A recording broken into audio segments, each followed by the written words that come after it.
आज हम लोग वेव ऑप्टिक्स में एक नया टॉपिक स्टार्ट कर रहे हैं जिसका नाम है इंटरफेरेंस ऑफ लाइट। इसके बारे में जहाँ तक इंटरफेरेंस, जैसे कि दो स्लिट है जो कि कोहेरेंट किसको कहते हैं, जबकि उसके बीच का टाइम के साथ फेज डिफरेंस में कोई चेंज ना होता हो, they are called coherent sources. दो कोहेरेंट सोर्स के बीच में अगर तुमको जो फेज डिफरेंस हो, अगर दोनों का एम्पलीट्यूड इक्वल हो और दोनों का फेज डिफरेंस अगर तुमको, दोनों का इक्वेशन हम लोग लिख सकते हैं, एक का ए साइन ओमेगा टी और दूसरा का इक्वेशन हो गया A sine omega T plus five, दोनों के बीच का फेज डिफरेंस हो गया। और रिजल्टेंट वेव का जो इक्वेशन हो जाएगा y इक्वल्स टू होता है, तुमको y1 प्लस y2 से निकाल सकते हैं, जो कि इजिली ट्रिकोमेट्री से निकल जाएगा तुमको। तो ये होता है 2a cos five by two into sine, ये एम्पलीट्यूड हो गया तुम्हारा पूरा, और sign omega T plus five, जिसके जस्ट नेक्स्ट वीडियो में जो कि तुम देखा होगा उसमें तुमको अपने क्या कहते हैं किसी भी टॉपिक पर वीडियो देखना हो तो राइट ऐप को प्ले स्टोर से डाउनलोड करके वहाँ देख सकते हो। तुमको कोई भी टॉपिक हो 11, 12 के सारे वीडियोस तुम्हें मिल जाएंगे। उसके बाद तुमको जो भी किसी को पर्सनली तुमको कोई प्रॉब्लम हो रहा है, कोई क्वेश्चन नहीं बन रहा हो, कोई थ्योरी पूछना हो, कोई समझ में नहीं आ रहा, उसके लिए तुम पर्सनली भी टाइम हमसे अलॉट करा सकते हो। किसी भी टॉपिक पर तुम फिजिक्स, केमिस्ट्री, मैथ में कोई भी टॉपिक के लिए तुम हमसे संपर्क कर सकते हो। उस पर हमारा फ़ोन नंबर है, कभी भी कॉल कर सकते हो, हमसे बात हो जाएगी। और उसके बाद तुमको जो भी टॉपिक जानना हो, उसमें क्वेश्चन प्रैक्टिस करने हो, इन सबों के लिए तुम राइट ऐप को प्ले स्टोर से डाउनलोड कर सकते हो। तो ये जो तुम्हारा हो गया y equals to 2a cos five by two, तो इसका जो कि फेज हो गया, तो मैक्सिमम जो तुमको इंटेंसिटी होता है, मैक्सिमम इंटेंसिटी जो उसको कहते हैं कंस्ट्रक्टिव इंटरफेरेंस। कंस्ट्रक्टिव इंटरफेरेंस के लिए जो पीछे का वीडियो में बताए थे, कंस्ट्रक्टिव इंटरफेरेंस के लिए होता है तुमको जो कि होना चाहिए इसका, जो कि दोनों के बीच में फाई का वैल्यू, कंस्ट्रक्टिव इंटरफेरेंस का मतलब मैक्सिमम एम्पलीट्यूड, इंटेंसिटी बढ़ जाएगा, तो उसके लिए cos फाइव बाई टू क्या होगा तुम्हारा प्लस माइनस वन, और तो फाई का वैल्यू क्या होगा तुमको 2n पाई होता था। Phi equals to phase difference होना चाहिए 2n पाई, ये हो गया फेज डिफरेंस।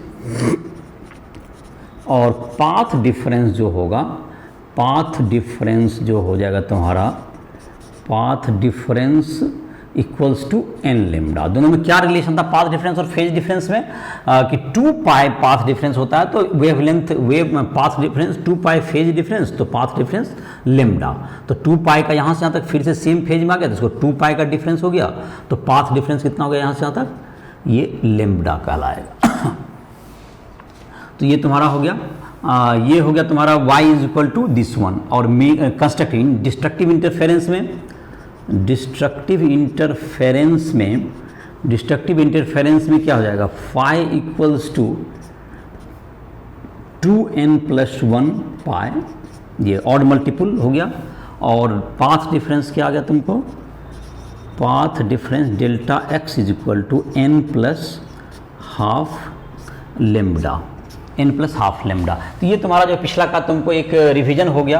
अब हम लोग जो स्टार्ट करेंगे अभी, पहले देख लेते हैं इंटरफेरेंस के, जो कि एक डबल स्लिट एक्सपेरिमेंट के जो जो एक्सपेरिमेंट है, जिसको यंग डबल स्लिट एक्सपेरिमेंट कहते हैं, उसको पहले हम लोग देखते हैं, और जिसमें कि हम लोग इस रिजल्ट का यूज भी करेंगे। तो पहले हम लोग डिफ्रैक्शन का, हम लोग पहले इंटरफेरेंस का जो डबल स्लिट एक्सपेरिमेंट है यंग का, उस पर देखते हैं। ये तुम्हारा जो पिछला का था, रिमाइंड किए इसका रिजल्ट्स को। और पाथ डिफरेंस हो गया एन लेमडा में, तुमको हो गया कंस्ट्रक्टिव इंटरफेरेंस, जहाँ पर कि मैक्सिमम ब्राइटनेस आएगा, और जहाँ पर कि तुमको मिनिमम ब्राइटनेस, या जिसको डार्क कह सकते हैं हम लोग, जब एम्पलीट्यूड इक्वल है तो जहाँ पर डार्क आ जाएगा, दैट इज उसके लिए एन प्लस हाफ लेमडा। ये तुमको लेमडा का एन प्लस, ये तुमको इसके मल्टीपुल में हो जाएगा। तो ये है तुमको, अगला है तुमको पॉइंट।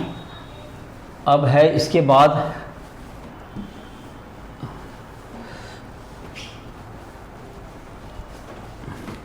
अगला है तुमको यंग्स डबल स्लिट एक्सपेरिमेंट हम लोग देखते हैं। यंग डबल स्लिट एक्सपेरिमेंट में क्या है, young double slit experiment, young का जो डबल स्लिट का एक्सपेरिमेंट है, उसमें क्या होगा तुमको, 2 स्लिट होगा, और दोनों पहले एक सोर्स है यहाँ पर, और एक ही सोर्स से 2 सोर्स बनाएंगे, तो ये कोहेरेंट सोर्सेस होंगे। तो ये कोहेरेंट सोर्स तुम्हारा बना, ये कोहेरेंट सोर्स ऑफ लाइट हो गया, ये S1 और S2, ये तुमको एक ही सोर्स से बन गया S1 S2। यहाँ से तुमको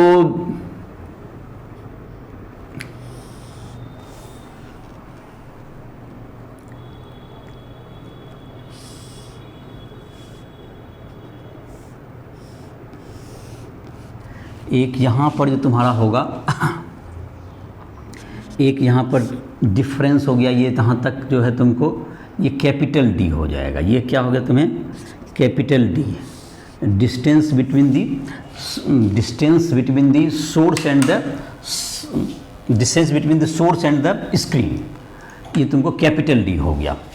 ये दो मतलब कि यहाँ पर जो सोर्स हो गए, इससे तुमको कुछ डिस्टेंस पे तुमको S1 एक स्क्रीन रख दिया, एक स्क्रीन में दो होल कर दिया, जिसका कि तुमको S1 S2 दो क्या बन गए, दो एक प्रकार से सोर्स बन गए। और ये जो सोर्स हो गए, यहाँ से तुमको इसके जो कि मिडिल से, यहाँ पर जो कि मिडिल है तुम्हारा, मिडिल में है ये तुम्हारा, यहाँ इस पॉइंट से, यहाँ से तुमको एक, यहाँ से तुमको अगर दे दें, यहाँ पर जो स्क्रीन है तुम्हारा, जहाँ पर हम लोग इंटरफेरेंस को, एक्सपेरिमेंट को देखेंगे, यहाँ पॉइंट P दे दो, यहाँ पर एक पॉइंट Q दे दो। और ये जो तुमको है, ये जो Q पॉइंट, अलग अलग जो स्क्रीन पर जो पॉइंट होगा, उसका जो एंगुलर सेपरेशन होगा, इसको कह सकते हैं ये एंगल के रूप में, ये एंगल बना रहा है अगर थीटा, तो ये थीटा के रूप में अलग अलग पॉइंट को दिखा सकते हैं। या लीनियरली तुमको यहाँ से देखा जाए तो ये कितना डिस्टेंस पर मान लेते हैं, ये y डिस्टेंस पर है, ये y डिस्टेंस पर है। और दोनों के बीच में ये जो स्लिट है, इसके बीच का डिस्टेंस स्मॉल d होगा, दोनों स्लिट के बीच का डिस्टेंस होगा स्मॉल d, दोनों स्लिट जो है उसके बीच का डिस्टेंस होगा स्मॉल d। ये तुमको यहाँ से यहाँ तक का डिस्टेंस हो गया स्मॉल d, और ये हो गया कैपिटल D। इसमें जो अगर D very very greater than capital D, इसमें D बहुत बड़ा होगा, बहुत डिस्टेंस रहेगा, तो D बहुत बड़ा होना चाहिए ये तुमको। तो ये लाइंस जो लगभग होते हैं, ये S1P और S2P about to be parallel. और ये जो तुम्हारा होगा, अगर D बहुत बड़ा है, S1P and S2P is about parallel, ये पैरेलल होगा। तो P पॉइंट जो तुम्हारा है, ये तुमको क्या हो गया, यहाँ पर से तुम देखोगे ये जो थीटा एंगल पर ये आ गया, तो इसका जो ट्रायंगल बन गया तुमको OPQ एक ट्रायंगल बना। इससे अलग अलग का जो कि थीटा यहाँ पर जो सेंट्रल पॉइंट यहाँ से लिया गया, तो अलग अलग पॉइंट अलग अलग एंगल बनाएगा थीटा, तो थीटा एक जनरल तुम्हारा पॉइंट हो जाएगा। दूसरा कि इन दोनों के बीच में पाथ डिफरेंस क्या है, अगर यहाँ से यहाँ तक जाता है तो इस, अगर ये लगभग पैरेलल है, तो यहाँ से अगर S1 से अगर परपेंडिकुलर हम यहाँ पर ड्रॉप करें इस पर, तो ये तुम्हारा A हो गया। तो अगर यह इस पर परपेंडिकुलर है, तो ये लाइन भी जब दूर में जाकर मिलता है लगभग पैरेलल, तो ये अबाउट 90 डिग्री ये भी एंगल बनेगा। और ये 90 है और ये थीटा है, तो ये क्या जाएगा 90 माइनस थीटा, तो ये भी एंगल कितना हो जाएगा, ये थीटा। तो ट्रायंगल हो गया S2 S1A, ट्रायंगल देखिए S1 S2A। और तुमको और ट्रायंगल S1 S2A, तो इसको जहाँ तक कर दें तो D बहुत बड़ा है उससे, तो ट्रायंगल किस में लिखा जाए, और ये तुमको S2A क्या हो गया, इसका पाथ डिफरेंस हो जाएगा। S2A बराबर delta x is equal to path difference, ये तुम्हारा पाथ डिफरेंस हो गया। दैट इज पाथ डिफरेंस दोनों के बीच का, दोनों रे के बीच का। और ये तुम्हारा जो है एंगुलर सेपरेशन उसका थीटा हो गया। अब इन सबों में अगर डेल्टा x, अगर पाथ डिफरेंस जो हो गया तुमको, पाथ डिफरेंस हो गया S2P minus S1P equals to तुम्हारा क्या हो गया, ये तुम्हारा जो होगा, तो ये जो तुम्हारा आएगा S2P minus S1P is equal to constant. अगर ये कांस्टेंट आएगा तो इसका जो कि जो ट्रेजेक्ट्री आता है, इसका जो कि आएगा, ये तुमको एक हाइपरबोला टाइप का आएगा। ये जो फ्रिंज पैटर्न आएगा, अगर S2P minus S1P is equal to constant, किसी सोर्स से दोनों का डिस्टेंस अगर P पॉइंट का जो दोनों से डिफरेंस अगर कांस्टेंट होता हो, तो उसका जो है लोकस आता है हाइपरबोला। लेकिन अगर कम डिस्टेंस है, ज़्यादा तुमको ये डिस्टेंस पे जा रहा है, तो ये लगभग एक लीनियर टाइप का ये दिखेगा।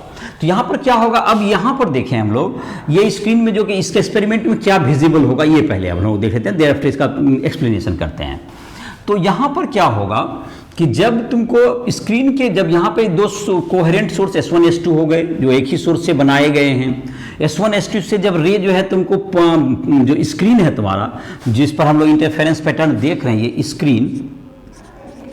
स्क्रीन के तुमको डिफरेंट पॉइंट्स पर वहाँ पर क्या हो रहे हैं, लाइट आ रहे हैं और वो इंटरफेयर करेंगे, और इसके इंटरफेरेंस के कारण, लाइट के इंटरफेरेंस के कारण ये क्या होगा, तुमको अलग अलग पॉइंट्स पे लाइट इंटरफेयर करेंगे तो क्या होंगे, वहाँ पर फ्रिंज का एक पैटर्न बनता है, वहाँ पर जो है तुमको डार्क ब्राइट इस टाइप का क्या बनेगा, एक स्क्रीन पर दिखाई पड़ता है।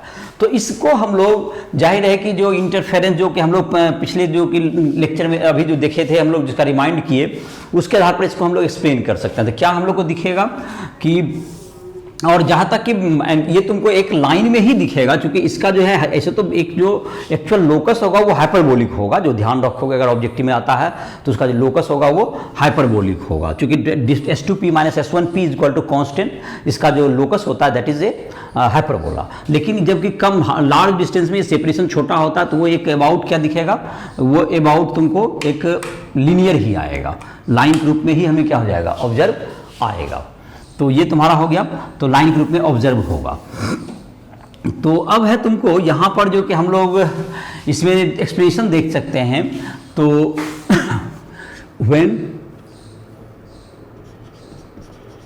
when S1 and S2 coherent sources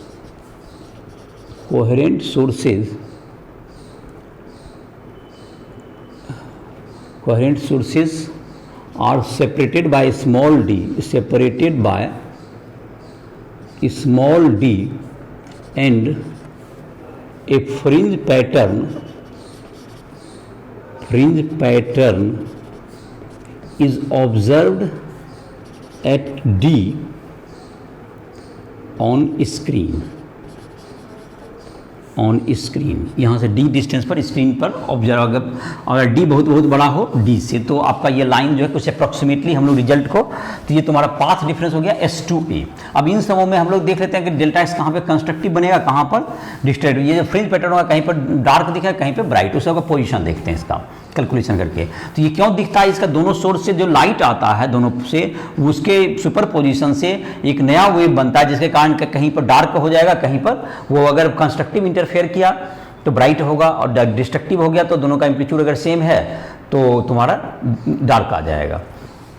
तो यहाँ पर जो हम लोग कैलकुलेशन करके देखते हैं, तो ट्रायंगल ले लेते हैं OPQ में, ट्रायंगल OPQ में tan थीटा इक्वल्स टू हो गया तुमको, that is PQ by OQ, तो tan थीटा इक्वल्स टू, अगर ये लीनियर सेपरेशन अगर वो से उसका डिस्टेंस y माने तो y बाई डी। और ट्रायंगल ले लेते हैं S1 S2A में, जहाँ तक कि ये एंगल थीटा लिए हैं तो वो जो ऊपर वाला एंगल है तुमको वो थीटा आ जाएगा, क्योंकि 90 डिग्री हो गया बीच का, तो 90 माइनस थीटा ऊपर थीटा हो जाएगा तुम्हारा। तो उसमें साइन थीटा अगर हम लोग लगाएं तो साइन थीटा इक्वल टू क्या होगा, P बाय H, तो that is S2A by S1 S2। तो sine theta equals to delta X by small D, ये path difference between two waves from S1 and S2, waves 1 S2 से आने वाले wave का ये पाथ डिफरेंस हो गया। तो फॉर स्मॉल एंगल, अगर जब बड़ा लार्ज डिस्टेंस बनेगा तो स्मॉल एंगल हो गया, for small angle sine theta approx equals to tan theta. तो साइन थीटा किसके बराबर होगा, ये delta X by small D equals to Y by capital D. तो delta X is equal to, तो वाई बराबर क्या हो गया, delta X into capital D by small D, delta X into capital D by small D. तो ये तुम्हारा हो गया y का वैल्यू। अब है तुमको n lambda, if path difference is n lambda, if path difference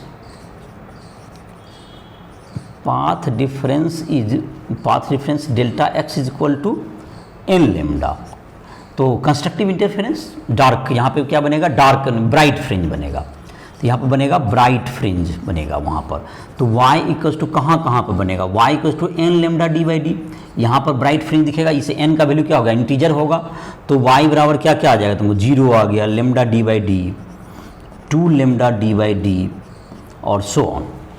और इस पर क्या हो जाएगा तुमको, यहाँ पे ब्राइट फ्रिंज का पॉइंट होगा। और डार्क के लिए for dark fringe destructive interference for dark fringe जहाँ पे बनेगा y इक्वल्स टू क्या हो गया n plus half lambda D by D. तो यहाँ पर अगर n का वैल्यू 0 रख दें तो लेमडा डी बाई 2d, दूसरा हो गया 3 lambda D by 2d, 5 lambda D by 2d dot dot dot.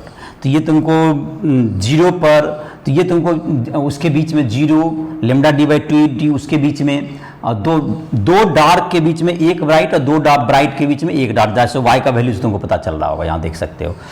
तो सेंट्रल ब्राइट कहलाता है 0 पर क्या बन गया तुमको, जो सेंट्रल ब्राइट फ्रिंज कहलाता है ये y इक्वल्स टू 0 पर क्या बन गया, यहाँ पर सेंट्रल ब्राइट फ्रिंज बनेगा। ये y equals to 0 that is called central bright, ये सेंट्रल ब्राइट इसको कहता है, जहाँ पर कि पाथ रेफरेंस 0 हो जाएगा तो सेंट्रल ब्राइट फ्रिंज बनेगा। उसके बाद तुमको यहाँ पर सेंट्रल ब्राइट बनाएगा दैट इज Q पर बन गया, वहाँ से थोड़ा सा लेमडा डी बाई 2d गए तो डार्क आया, फिर लेमडा डी बाई डी पे ब्राइट, फिर लेमडा डी बाई 1.5 मतलब 3/2 लेमडा डी बाई डी 1.5 जिसको 1.5 कह सकते हैं, उस पर क्या आ गया तुमको, फिर डार्क, फिर 2 पे फिर 2 into lambda D by D that is bright. इस प्रकार से क्या हो गया तुमको, हर बार डार्क ब्राइट पूरा स्क्रीन पर नजर आएगा, एक बिल्कुल कलरफुल एक पैटर्न, डार्क ब्राइट का एक पैटर्न नजर आएगा। और खास करके तो जब टेलीस्कोप से व्यू करेंगे तो ज़्यादा क्लियर वो दिखाई पड़ेगा। तो फ्रिंज विड्थ कहते हैं हम लोग, एक टर्म हम लोग इसमें डिफाइन करते हैं, fringe width. Fringe width the separation between two bright fringes, two consecutive bright fringe, two consecutive bright fringe is called fringe width। तो फ्रिंज विड्थ होता है बीटा, इसको कहते हैं। बीटा हो गया तुमको, बीटा बराबर lambda D by D, beta बराबर लेमडा डी बाई डी, ये फ्रिंज विड्थ हो गया, लेमडा डी बाई डी हो गया तुम्हारा फ्रिंज विड्थ। तो फ्रिंज विड्थ ये हो गया तुमको लेमडा डी बाई डी, ये तुम्हारा लेमडा हो गया तुमको पाथ वेवलेंथ जो कि ऑफ लाइट यूज्ड, डी हो गया तुमको distance between slit and the source, और तुमको स्मॉल डी हो गया क्या हो गया तुम्हारा, स्मॉल डी हो गया डिस्टेंस बिटवीन द सोर्सेस। तो ये तुम्हारा फ्रिंज विड्थ का एक्सप्रेशन हो गया। तो कैसे इसको किया गया, फिर से इसको देख सकते हो, यहाँ पर इस ट्रायंगल से OPQ से इसका एंगुलर पोजीशन निकाल दिया, टेन थीटा निकल गया हमारा, टेन थीटा इक्वल्स टू क्या गया तुम्हारा y by D capital D, और यहाँ से जब इसमें पर्टिकुलर डालेंगे तो साइन थीटा का स्मॉल एंगल के दोनों इक्वल होगा, तो delta x by small D equals to y by capital D. इससे तुमको दोनों के बीच में रिलेशन आ गया y और उसके बीच में। और एंगुलर सेपरेशन अगर एंगुलर विड्थ अगर लेना है तो इसमें कैपिटल डी से डिवाइड होगा, किस एंगल पे होगा तो वो सेपरेशन तुम्हारा निकालना होगा। अगर एंगुलर विड्थ की बात करें तो कैपिटल डी से क्या हो जाएगा, ये डिवाइड हो जाएगा। तो angular width fringe, angular width of fringe कह सकते हैं, यहीं पर लिख सकते हैं, शायद फ्रेम में आ रहा होगा, I hope. Angular width of fringe is equal to beta by capital D that's equals to lambda by small D. ये तुम्हारा लेमडा बाय स्मॉल डी क्या आ जाएगा तुमको, ये फ्रिंज विड्थ का एंगुलर विड्थ हो गया। तो ये तुम्हारा हो गया। अब इसी में जैसे कि कुछ तुमको एक क्वेश्चन है तुम्हारा, जैसे एनसीईआरटी का क्वेश्चन कुछ बता दे रहे हैं, और कुछ इसी में जैसे कि इसी के आधार पर कुछ और भी बातें समझा देंगे। अभी जो तुम्हारा है, जो एस टी वर्मा का बुक भी है, उसमें भी तुमको कुछ अच्छे क्वेश्चंस दिए हुए हैं। लाइट वेव्स जो कि क्लास जो फर्स्ट वॉल्यूम है तुम्हारा, उसमें जो है एस टी वर्मा बुक में लाइट वेव्स करके चैप्टर दिया हुआ, उसमें इंटरफेरेंस के काफ़ी अच्छे क्वेश्चंस दिए हुए हैं। तो उसके भी कुछ क्वेश्चंस का हम लोग डिस्कस करते हैं। तो ये जो रिजल्ट तुमने देख लिया, अभी तुमको रिलेशनशिप इसमें आ गया। और इसके बाद जैसे तुमको देख लेंगे, अगर एम्पलीट्यूड अलग अलग है तो उसमें किस प्रकार से इसको हम लोग कैलकुलेट करेंगे, इन सब को इसमें देखेंगे। तो हम लोग का जैसे कि एक एनसीईआरटी को जैसे फार्मूला पर बैठाने के लिए एक क्वेश्चन है तुम्हारा कि अगर वेवलेंथ दिया हुआ है तुम्हारा, wavelength of light used 500 nanometre है, ब्लू ग्रीन लाइट, जो कि तुम्हारा एग्जाम्पल नंबर 10.3 है ये। तो 10.3 एग्जाम्पल में दिया हुआ है। तो ये फार्मूला वगैरह तो याद हो ही गया होगा, आई होप। इसका जो फिगर का तो अभी ज़रूरत नहीं पड़ेगा, इसको मैं फार्मूला को भी लिख देता हूँ, अभी फिगर का ज़रूरत पड़ेगा, फिर से इसको ड्रॉ कर लेंगे।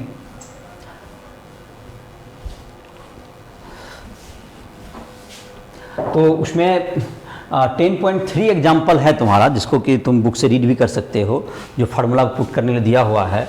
उसमें दिया हुआ है कि तुमको एक यंग्स डबल स्लिट का जो इंटरफेरेंस का एक्सपेरिमेंट है, उसमें हम लोग एक वेवलेंथ यूज किए हैं 500 नैनोमीटर का ब्लू ग्रीन लाइट, और दोनों स्लिट के बीच का डिस्टेंस जो स्मॉल डी जिसको कहते हैं वो है 1 मिलीमीटर, छोटा होना चाहिए, और कैपिटल डी रखा गया एक रिप्रेजेंटेटिव टाइप का ये डाटा है 1 मीटर का। तो ऐसा ही डिस्टेंस है तो 1 मीटर जो 1 मिलीमीटर के रेस्पेक्ट में क्या हो गया, बहुत छोटा हो गया, बहुत कैपिटल डी बहुत बड़ा हो गया। तो हम लोग को जो फ्रिंज विड्थ का जो एक्सप्रेशन है वो लागू यहाँ हो जाएगा। तो उसका फ्रिंज विड्थ चाहिए हमको, लीनियर विड्थ। और एंगुलर विड्थ के लिए तुमको तो फार्मूला आई होप कि याद होगा, जो अभी बताए थे, एनसीईआरटी एग्जाम्पल एनसीईआरटी एग्जाम्पल 10.3। इसमें लेमडा दिया हुआ है तुमको 500 नैनोमीटर, स्लिट और सोर्स के बीच का डिस्टेंस है, स्लिट और स्क्रीन के बीच का डिस्टेंस 1 मीटर, और दोनों सोर्स के बीच का डिस्टेंस है 1 मिलीमीटर। इसका चाहिए फ्रिंज विड्थ क्या होगा, fringe width equals to lambda D by D, 500 nanometre into 1 metre by 1 millimetre, 500 into 10⁻⁹ by 10⁻³ इतना मीटर बचा। तो 500 इंटू 10⁻⁶, तो 5 इंटू 10⁻⁴ मीटर। तो ये तुम्हारा हो गया क्या जी, फ्रिंज विड्थ हो गया। तो ये 10.3 में तो यही तुम्हारा क्वेश्चन दिया हुआ है। अब है 10.4 में क्या हुआ है, इसी का जो एनसीईआरटी एग्जाम्पल है तुमको 10.4 देखें, उसमें 6 पार्ट में क्वेश्चन है। उसमें ये कहा गया है जैसे कि तुमको फ्रिंज का तो जो विड्थ होता है, जिसको बीटा हम लोग लिख रहे हैं, ये लेमडा डी बाई डी होता है, और एंगुलर विड्थ जिसको कह सकते हैं एंगुलर विड्थ जिसको लेमडा बाई डी होता है। ठीक है, अब ये तुम्हारा कहता है पहला पार्ट में है, अगर कैपिटल डी इंक्रीज कर दिया, ये डी इज इंक्रीज्ड तो क्या होगा, बीटा मतलब fringe width increase, fringe beta या फ्रिंज विड्थ जो लीनियर होगा वो इंक्रीज करेगा, जाहिर है इसमें, और एंगुलर विड्थ अनइफेक्टेड, इसमें क्या फ़र्क पड़ेगा, इसमें तो है ही नहीं कैपिटल डी। ये पहला हो गया। दूसरा, अगर लेमडा बढ़ा दे, लेमडा इंक्रीज करेगा तो एंगुलर विड्थ भी इंक्रीज करेगा और लीनियर विड्थ भी इंक्रीज करेगा। Lambda increases, fringe width increases, angular और लीनियर दोनों इंक्रीज करेगा, बिल्कुल सिंपल सा बिल्कुल है। और अगर कैपिटल डी को बढ़ाया जाए कैपिटल डी के बढ़ाने से क्या होगा, कैपिटल डी को इंक्रीज करेंगे तो फिर दोनों क्या होगा, डिक्रीज करेगा। ये काफ़ी इजी है, स्मॉल डी इंक्रीजेज, ये डी इंक्रीजेज, बीटा इंक्रीजेज, ये बढ़ेगा। अब है तुमको चौथा नंबर में, तो ये तो काफ़ी आसान सा तीनों हो गया। अब फोर्थ नंबर जो इसमें है उसमें कहा गया है अगर डी डिक्रीज करे, तो डी डिक्रीज, तो स्टार्टिंग में तो डी अगर डिक्रीज करता है तो जो कि दोनों के बीच का डिस्टेंस, तो वो क्या हो जाएगा तुम्हारा, तो fringe pattern observe fringe pattern, तो ये डी तो पहले फ्रिंज विड्थ घटता जाएगा, लेकिन अगर फ्रिंज पैटर्न को आपको ऑब्जर्व करना है तो इसमें यह ध्यान रखना पड़ेगा कि तुमको जो कि इसका वैल्यू है, जो कि तुम्हारा स्लीट का जो विड्थ, मतलब उसकी स्लीट विड्थ का मतलब स्लीट जो है तुमको इसका विड्थ, इसकी बात कर रहे हैं, तो ये slit width by capital D less than equal to, ये तुमको क्या हो जाएगा, slit width by capital D that's equal to lambda by D से क्या होना चाहिए, छोटा होना चाहिए, टू ऑब्जर्व इंटरफेरेंस। तो अगर आप इसको क्या करते जाते हैं, आप इसको जो है तुमको छोटा करते जाते हैं, इसके डिस्टेंस को छोटा करेंगे तो ऑफकोर्स ये तुमको बड़ा होता जाएगा क्वांटिटी। तो ऐसी स्थिति आ सकती है कि ये तुमको इससे बड़ा हो जाए, तो आप interference pattern cantt B observe. तब अगर पहले तो फ्रिंज विड्थ डिक्रीज करेगा, उसके बाद क्या होगा, जैसे जैसे तुमको ये डी छोटा होता जाएगा तो इसका जो है तुमको इंटरफेरेंस को ऑब्जर्व करना क्या हो जाएगा, धीरे धीरे कठिन हो जाएगा।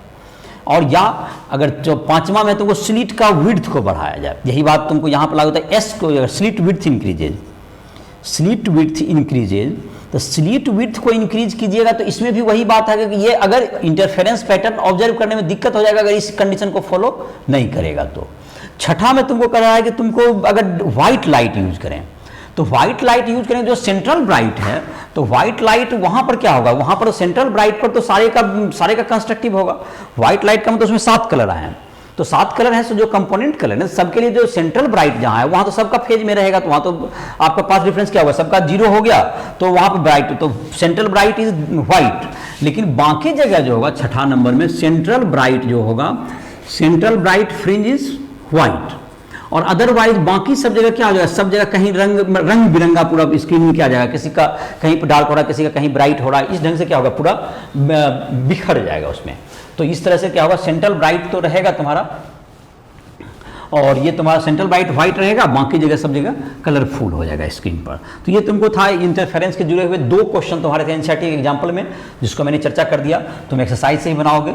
और कुछ क्वेश्चन की मैं तुम एनसीईआरटी के आवाज में चर्चा कर देता हूँ, तुमको एससी वर्मा के कुछ बुक से जो क्वेश्चन हैं उसका मैं चर्चा कर देता हूँ, तुम उसको भी बनाने, काफ़ी अच्छे क्वेश्चन दिए हुए इंटरफेरेंस के उसमें बुक में। तो कुछ क्वेश्चंस को मैं रिप्रेजेंटेटिव के रूप में मैं इसमें बता दे रहा हूँ, और जिसको तुम बनाने का कोशिश करोगे, और जहाँ भी कहीं भी तुम्हें परेशानी हो, तुमको नहीं क्वेश्चन समझ में आए, तो तुम हमसे संपर्क कर सकते हो ऐप के माध्यम से। तो ये तुम्हारा है अभी का। अभी हम लोग देख लेते हैं कुछ क्वेश्चन, हम देख लेते हैं 1-2-3 क्वेश्चन देखते हैं, एससी वर्मा की बुक से भी देख लेते हैं कुछ क्वेश्चन। जो लाइट वेव्स का जो तुम्हारा है, लाइट वेव्स का जो चैप्टर है तुम्हारा क्लास 11 में दिया हुआ है, तुम्हारा क्लास जो फर्स्ट वॉल्यूम में जो बुक है तुम्हारा लाइट वेव्स का, उसमें देखो तुमको दिया हुआ है क्वेश्चन। तो उसके जो एक क्वेश्चंस हैं, जैसे कुछ क्वेश्चंस मैं इसमें समझा रहा हूं, तुमको समझ में आ जाएगा। तो कुछ जो इंटरफेरेंस जो करते हैं हम लोग, तो इसके कुछ बेसिक्स को अगर हम लोग समझें, जिसमें कि क्वेश्चन नंबर 21 देखते हैं। देखो इसमें एससी वर्मा का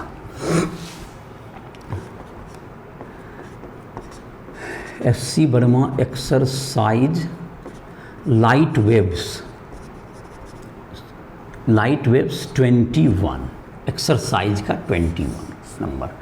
तो देखो इसमें क्वेश्चन क्या है, एक प्लेन मिरर है, एक लार्ज प्लेन मिरर दिया हुआ है, और यहाँ पर क्या है, यहाँ पर एक सोर्स है एस है, जो कि स्मॉल डी डिस्टेंस पर यहाँ पर है एस, और यहाँ से क्या हुआ, इस पर एक तुमको जब लाइट आता है तो ये एक स्क्रीन यहाँ रखा हुआ है, तो स्क्रीन पर पैटर्न देखा जा रहा है, और यहाँ पर जो एक ओ पॉइंट है जो कि एकदम बिल्कुल इसी के पास है, अगर तो इसके पास कैसा फ्रिंज बनेगा, ये क्वेश्चन है, ब्राइट या डार्क। और 1-2 फ्रिंज जो बनेगा, यहाँ पर जो पैटर्न बनेगा, इंटेंसिटी क्या होगा, यहाँ पर डार्क होगा या ब्राइट होगा। अब देखिए यहाँ तो एक कोई कह सकता है यहाँ तो एक ही सोर्स है, तो यहाँ पर देखिए यहाँ 2 तरफ से लाइट जाएगा, एक जैसे कि यहीं पर इसी के बहुत करीब है, एक लाइट तो इस पर डायरेक्ट आएगा, ऐसे करके आएगा, और एक लाइट जो जस्ट लाइट जो होगा, जो तुमको जस्ट रिफ्लेक्ट किया और तुरंत यहाँ पे आ गया। तो एक लाइट जो यहाँ पड़ेगा वो कहाँ पर से पड़ेगा, जो रिफ्लेक्ट होकर आएगा। तो जो दूसरा जो एक सोर्स होगा जो रिफ्लेक्ट होकर आएगा, तो वो कहाँ से दिखेगा, तो इसका जो है तुमको ये जो एक प्रकार से दिखेगा कि ये लाइट कहाँ से आ रहा है, रिफ्लेक्ट होकर जो आएगा वो लाइट लगेगा कि तुमको यहाँ से आ रहा है। ये जो जितना डिस्टेंस ऊपर है उतना ही डिस्टेंस पर क्या होगा, यहाँ से ये आता हुआ क्या होगा, ये प्रतीत होगा, ये एपियर होगा। तो इसके बीच यहाँ से आता हुआ ये दिखेगा, किसी भी जैसे पर्दा आप यहाँ पर देखोगे, जैसे यहाँ से गया ऐसे, तो यहाँ पर तुम देखोगे तो ये इसको बैक करोगे तो यहाँ से तुमको आता हुआ नजर आएगा। तो यहाँ 2 लाइट हो गया, और दोनों क्या हो गया, तुमको एक लाइट तुमको कहाँ से आता हुआ दिख रहा है, एक तो डायरेक्ट आ गया, डायरेक्ट, और एक रिफ्लेक्टेड, एक तुमको रिफ्लेक्टेड, चूंकि यहीं पर है इसलिए रिफ्लेक्ट यहीं होगा। जैसे पर्दा का दूसरा पॉइंट पता है, ऐसा यहाँ रिफ्लेक्ट करें तो यहाँ जाएगा, और यहाँ पर जिसको पहुंचना वो यहीं पर से रिफ्लेक्ट करेगा। तो सारा कहाँ से आता हुआ दिखेगा, ये एस डैश से आता हुआ दिखेगा। तो एक प्रकार से यहाँ पे 2 सोर्स हो गए, एक एस और एक उसका इमेज एस डैश, ये 2 सोर्स हो गए। दोनों के बीच का डिस्टेंस कितना हो गया, एस डैश यहाँ पे कितना हो गया, S dash is equal to 2d, दोनों के सोर्स के बीच का डिस्टेंस। तो अब जब यहाँ पे जो फ्रिंज पैटर्न बनेगा, अगर इसका फ्रिंज विड्थ की बात करें तो फ्रिंज विड्थ इसका कितना हो जाएगा, तो फ्रिंज विड्थ तो होता है तुमको क्या चाहिए, ये डिस्टेंस कैपिटल डी है, तुम्हें ये डिस्टेंस अगर कैपिटल डी है और D very very greater than D है, तो फ्रिंज विड्थ इसका क्या हो जाएगा, तुमको जब पैटर्न देखो एस और एस डैश मिलकर एक सोर्स बन गया डबल स्लिट टाइप का, तो इसका फ्रिंज विड्थ क्या नजर आएगा, लैम्डा डी बाई 2d, ये तुम्हारा फ्रिंज विड्थ होगा। और फ्रिंज विड्थ होगा, लेकिन अगर तुमको फर्स्ट यहाँ पर देखो ओ पर क्या होगा, तो पहला पार्ट तो यहाँ पर ये है, ओ पर क्या दिखेगा, at O the phase difference between direct light and reflected light waves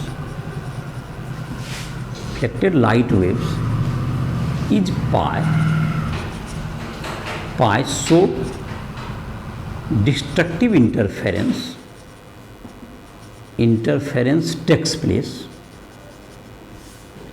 place and dark fringe at O, यहाँ पे O पे डार्क फ्रिंज ऑब्जर्व होगा, तो डार्क फ्रिंज यहाँ पर ऑब्जर्व हो जाएगा, O पर डार्क हो जाएगा। चुप, अब पाई फेज डिफरेंस क्यों आया, तुम कह सकते हो यहाँ पर जो लाइट आया दोनों का पाथ डिफरेंस सेम रहता है, लेकिन जब रिफ्लेक्शन के बाद, रिफ्लेक्शन के कारण जो तुमको रिफ्लेक्शन फ्रॉम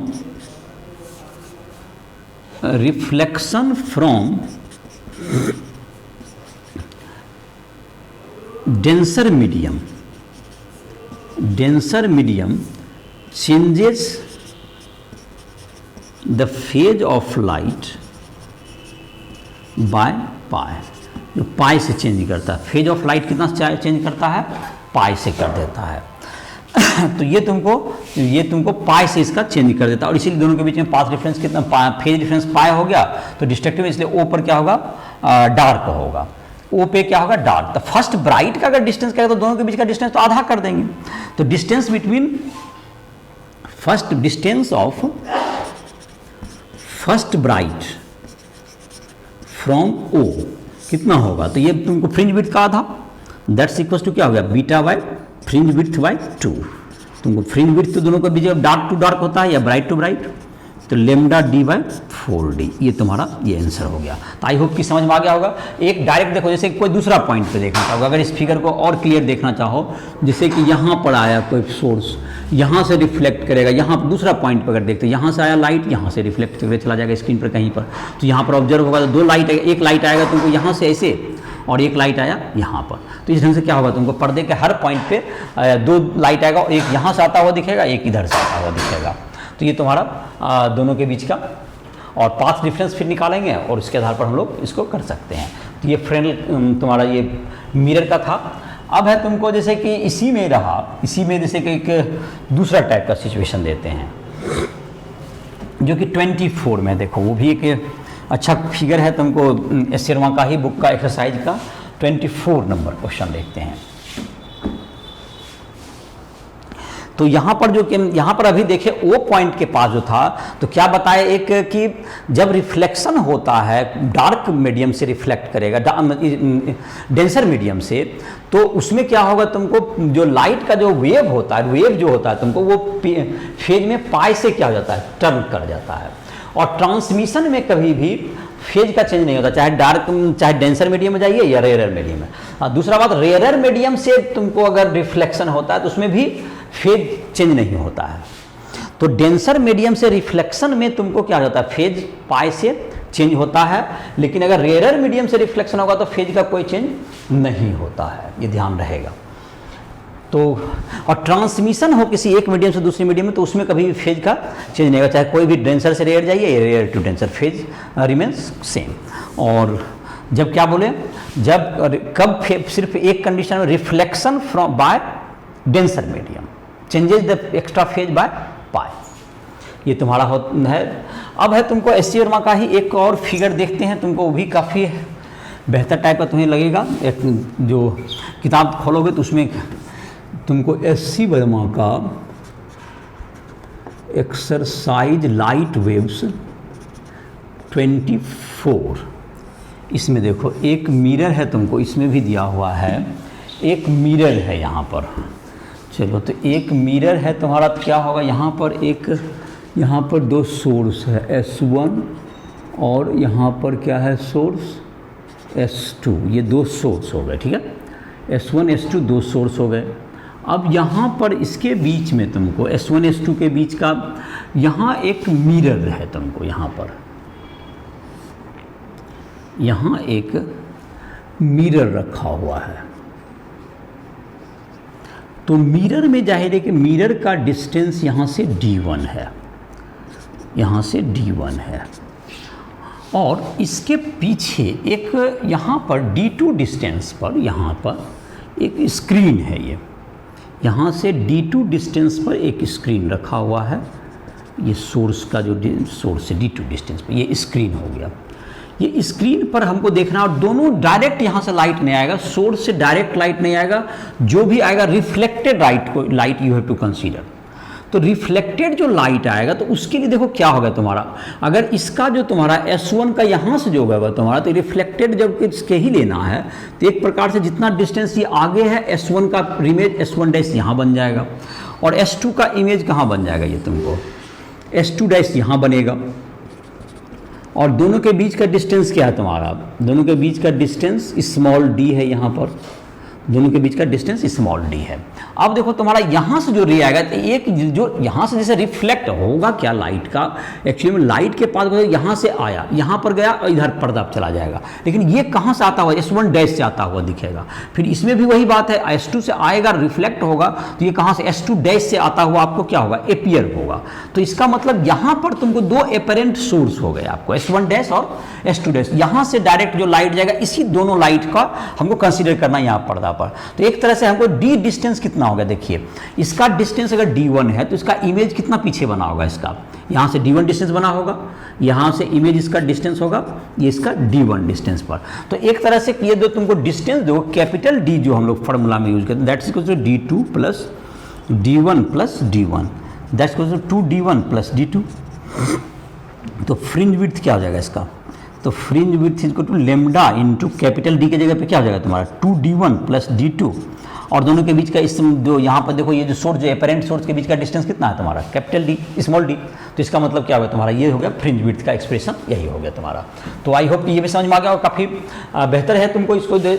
इसी टाइप का जैसे कि हम लोग करते हैं बाय प्रिज्म से करते हैं, या तुमको हम लोग इंटरफेरेंस करते हैं, जैसे कि तुमको आप जैसे इसी में अगर यंग्स डबल स्लिट एक्सपेरिमेंट में अगर एक स्क्रीन पर हम लोग कोई पेपर चिपका दें, कोई कलरफुल पेपर दे दें, तो लाइट तो उसमें ट्रांसमिट होगा, और तुमको लाइट ट्रांसमिटेड होने के कारण और एम्पलीट्यूड में अगर कोई फर्क ना माने हम लोग, तो लाइट जब होगा तो दोनों के कारण, लेकिन एक जो किसी भी मीडियम में जाने पर जो पाथ डिफरेंस कितना हो जाता है, अगर टी थिकनेस है तो मीडियम का डिफ्रैक्टिव इंडेक्स अगर म्यू हो तो उसका ऑप्टिकल पाथ हो जाता है म्यू टी। तो यहाँ पर अगर एक स्क्रीन पर एक, अच्छा इसी का क्वेश्चन नंबर एनसीईआरटी एससीआरटी का ही देखते हैं, क्वेश्चन नंबर 16 की चर्चा करते हैं। देखो एक्सरसाइज लाइट वेव्स 16 16 नंबर देखो एससीआरटी का, इसमें तुमको ये बात समझ में आया क्या बताना चाह रहे हैं। देखिए एक जैसे कि ये तुमको डबल सीट एक्सपेरिमेंट है, तो इसमें तुमको एक दे दिया माइका का सीट से, इसको थिकनेस जो है तुमको एक पेपर है mica sheet T is equal to 0.5 millimetre thickness का, और तुमको यहाँ पर हो गया म्यू, इसका जो है μ1 इज इक्वल टू 1.58 रखिए इसका। चलिए, और यहाँ पे एक पॉलीस्ट्रीन का सीट रखा है, थिकनेस दोनों में इक्वल है, और μ2 है तुमको यहाँ पर, ये जो दूसरा जगह पे जो चिपकाया है S2 पर, μ2 यहाँ पे है 1.5, यहाँ पे 1.58 है, और यहाँ पर मान लेते हैं कि 1.53 है तुम्हारा, तो ये 1.53। तो ये दोनों के बीच का तुमको क्या हो गया 1.55 शायद है, मुझे क्वेश्चन कुछ ठीक है जो भी है, तो ये तुम्हारा हो गया। तो अब स्क्रीन पर यहाँ पर अगर हम लोग देखेंगे, इस जगह पर अगर हम लोग देखेंगे तो डाटा तो इसको देख लोगे, और दोनों स्क्रीन के बीच का इसका डिस्टेंस तो खैर जैसे मान लेते हैं कि ये दिया हुआ है तुमको कैपिटल D जो है दैट इज़ 1 मीटर, ये मान लेते हैं कि डिस्टेंस है 1 मीटर का, और इसके बीच का डिस्टेंस है 0.12 सेंटीमीटर, इसका डिस्टेंस है 0. d जिसको कहते हैं सोर्स के बीच का डिस्टेंस, अगर मुझे डाटा याद है तो ये तुम्हारा D इक्वल टू 0.12 सेंटीमीटर है। तो ये जो तुम्हारा हो गया, अब यहाँ पर है कि तुमको एक जो दोनों के बीच में जो डिस्टेंस है ये तो ठीक है, लेकिन ऑप्टिकल पाथ जो यहाँ से लाइट जाएगा ये तुमको यहाँ μ1t कवर करेगा t के बजाय, तो पाथ डिफरेंस कितना क्रिएट हो गया, μ1t माइनस टी।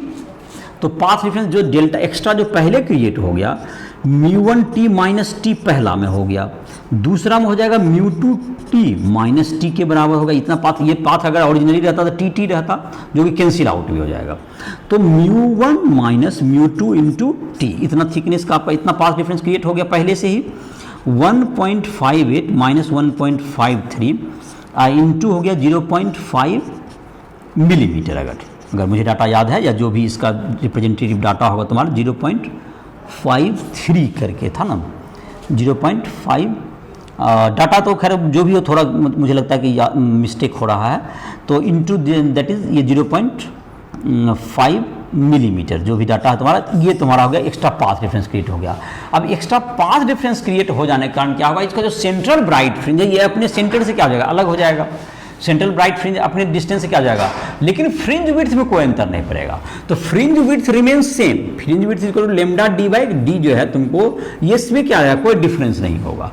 लेकिन ये जो सेंट्रल ब्राइट है, अब चूंकि एक्स्ट्रा पाथ डिफरेंस क्रिएट होगा तो सेंट्रल ब्राइट क्या हो जाएगा, तुमको जो जितना पाथ डिफरेंस कारण वो y इज इक्वल टू कितना खिसक जाएगा और किधर खिसकेगा। देखिए जिसको ज्यादा चलना पड़ रहा है, तो ये जैसे तुमको अगर इसमें 1.58 वाला चिपकाए तो जो है ऊपर की ओर चिपकेगा। ये जो फ्रिंज विड्थ शिफ्ट करेगा, फ्रिंज विड्थ शिफ्टेड, क्योंकि यहाँ पर एक्स्ट्रा ये इसको ज़्यादा डिस्टेंस चलना पड़ गया, तो इसको उतना पाथ चल के मेकअप करना पड़ेगा। तो इसलिए क्या होगा तुमको, नहीं इसको जो है ज़्यादा डिस्टेंस ये कवर करे, तो fringe shift towards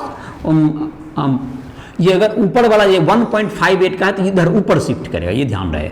central fringe यहाँ आ जाएगा शिफ्टेड, क्योंकि 1.5 एक्स्ट्रा पाथ यहाँ क्रिएट हुआ 1.58 इतना का, तो जाहिर है इसको तो चल के मेकअप करना पड़ेगा इसको, वहीं पे सेंट्रल ब्राइट जाएगा जहाँ पर डेल्टा एक्स का वैल्यू इतने के बराबर हो जाए, वहाँ सेंट्रल ब्राइट क्या होगा, शिफ्ट कर जाएगा तुम्हारा।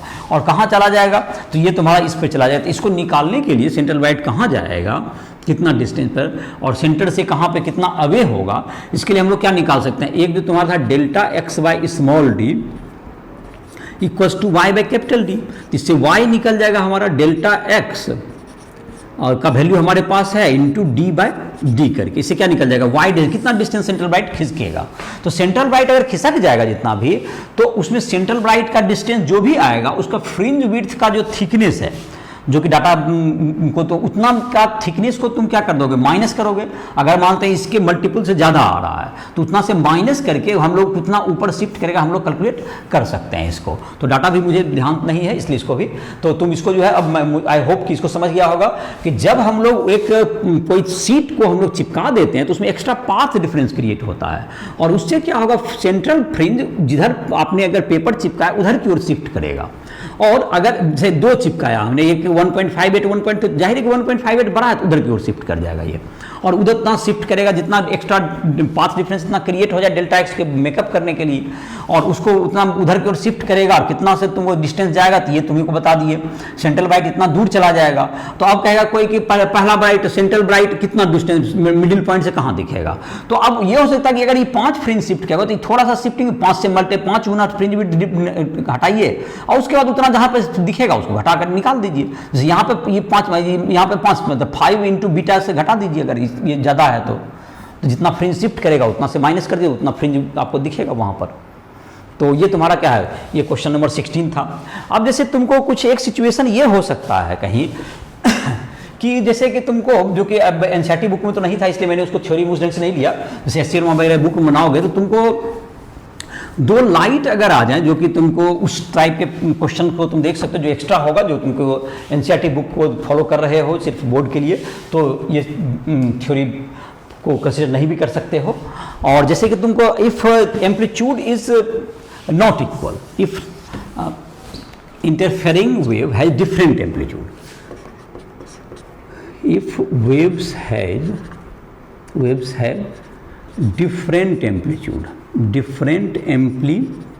एम्पलीट्यूड अगर डिफरेंस है A1 A2 मैंने A1 एंड A2 है एम्पलीट्यूड, तो रिजल्टेंट क्या हो जाएगा, A स्क्वायर बराबर A1 स्क्वायर जो A2 स्क्वायर जो 2A1 A2 कॉस फाई, ये होता है तुमको फेज डिफरेंस फाई है। तो फाई तुम्हारा है और A1 A2 है, तो इससे रिजल्टेंट वेव निकलता है। अगर इसका एम्पलीट्यूड मान लेते हैं कि आधा हो जाए तो उनको जो रिजल्टेंट, तो इसके आधार पर रिजल्टेंट क्या कर सकते हो तुम पता कर सकते हो।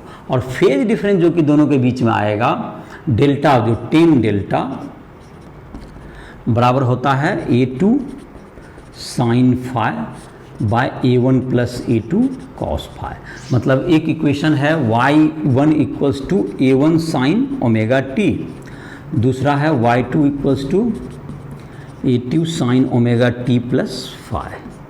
ये तुमको तो रिजल्टेंट जो तुम्हारा होगा, रिजल्टेंट वेव हो जाएगा y बराबर a और ये sign omega T plus delta, ये तुम्हारा डेल्टा का वैल्यू होगा। तो ये तुम्हारा इस ढंग से निकाल सकते हैं। अब यहाँ पे से कर देगा, अगर इंटेंसिटी की बात करें तो वो इस ए स्क्वायर के ही प्रोपोर्शनल होगा। तो आई बराबर क्या होगा, तो आई बराबर जो रिजल्टेंट होगा I1 plus I2 plus 2 root under I1 I2 cos phi intensity के रूप में देगा। तो इंटेंसिटी जैसे क्वेश्चन ने कहा कि चलिए हमको मैक्सिमम ब्राइट का दोनों का तुमको इंटेंसिटी अलग अलग मैंने सेम अलग अलग है अगर, और इंटेंसिटी कहाँ किस पॉइंट पर आपको क्या हो जाएगा, हाफ हो जाएगा। तो आप इंटेंसिटी जो कि एक का इंटेंसिटी या मैक्सिमम की इंटेंसिटी, मैक्सिमम इंटेंसिटी क्या आएगा, दोनों ऐड हो जाएगा तो 2i, तो उसका आधा कह रहा है तो मतलब इंटेंसिटी i के बराबर कहाँ पर होगा, तो i का वैल्यू i रख करके दोनों इक्वल करके निकाल सकते हैं अलग अलग कंडीशंस में। तो ये तुमको इस तरह के भी क्वेश्चन दिए हुए शेयरों में। और जहाँ तक कि तुमको अगर बनाओगे जहाँ तुमको परेशानी हो रही होगी तो राइट ऐप को प्ले स्टोर से डाउनलोड करके हमसे कभी भी संपर्क कर सकते हो। तो ये जो तुम्हारा टॉपिक था इंटरफेरेंस ऑफ लाइट, ये तुम्हारा आज के लेक्चर में समाप्त कर दिया। एनसीईआरटी के भी क्वेश्चन मैंने बता दिए, कुछ ऐसे वहाँ से भी हिंट किए। और इसके बाद जहाँ भी तुमको अगर बना रहे हो जेईई मेंस एडवांस या तुमको ऐसे का बुक भी बना रहे हो, तो अगर दिक्कत हो रहा है तुमको तो कभी भी हमसे संपर्क कर सकते हो। और उसके लिए तुमको राइट स्टूडियो पर हमारे नंबर दिए हुए हैं ऐप पर, तो उससे तुम कभी भी फ़ोन कर सकते हो एनी टाइम। तो इसी के साथ इस लेक्चर को समाप्त करें। नेक्स्ट लेक्चर में हम लोग डिफ्रैक्शन पढ़ेंगे। तो ज़्यादा जानकारी के लिए राइट स्टूडियो ऐप को प्ले स्टोर से डाउनलोड करो। तो इसी के साथ इस लेक्चर को समाप्त करें।